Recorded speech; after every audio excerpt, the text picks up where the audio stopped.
Klarifikasi BGN soal lauk ikan hiu diduga penyebab keracunan MBG di Ketapang.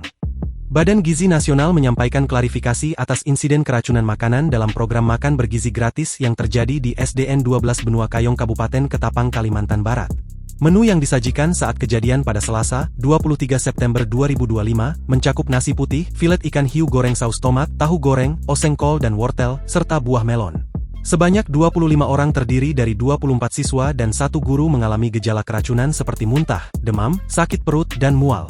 Menu ikan hiu tersebut dinilai tidak lazim dikonsumsi anak-anak dan diduga menjadi pemicu utama gejala keracunan.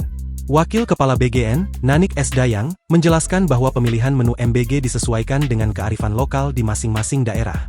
Menu apapun itu disesuaikan dengan kearifan lokal. Di wilayah ini yang paling banyak ikan tongkol ya kami gunakan, di sana biasa makan ikan hiu, kata Nanik saat ditemui di Cibubur, Jawa Barat, Kamis, 25 September 2025. Ia menegaskan bahwa menu ikan hiu goreng itu baru 2 kali diberikan kepada penerima manfaat MBG di sekolah tersebut. Kalau di Jakarta ya mahal, di sana banyak jadi diberikan, menu ikan hiu goreng itu baru 2 kali diberikan di sekolah itu selama MBG ini berjalan, terangnya. Namun Nanik memastikan bahwa jika bahan makanan tersebut terbukti menjadi penyebab keracunan maka tidak akan lagi digunakan dalam sajian MBG. Sekalipun banyak dan terlimpah, bahan yang teridentifikasi jadi penyebab tidak akan kami gunakan lagi, tegasnya.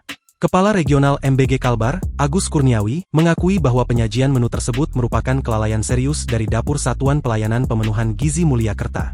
Soal menu ikan hiu itu murni kesalahan dan keteledoran dari SPPG kami, mereka tidak teliti memilih menu, ikan hiu itu dibeli dari TPI Rangga Sentap, produk lokal, kata Agus, Rabu, 24 September 2025. Menurut Agus, ikan hiu tidak semestinya disajikan untuk anak sekolah. Selain jarang dikonsumsi anak-anak, ia khawatir ikan tersebut mengandung zat berbahaya. Ia menegaskan jika investigasi membuktikan makanan dari dapur tersebut menjadi penyebab keracunan maka SPPG Mulia Kerta akan ditutup secara permanen. Insiden di Ketapang terjadi di tengah lonjakan kasus keracunan MBG secara nasional.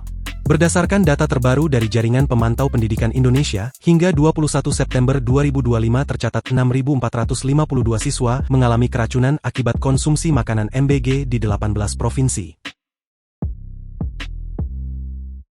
Download Tribun X sekarang, menghadirkan lokal menjadi Indonesia.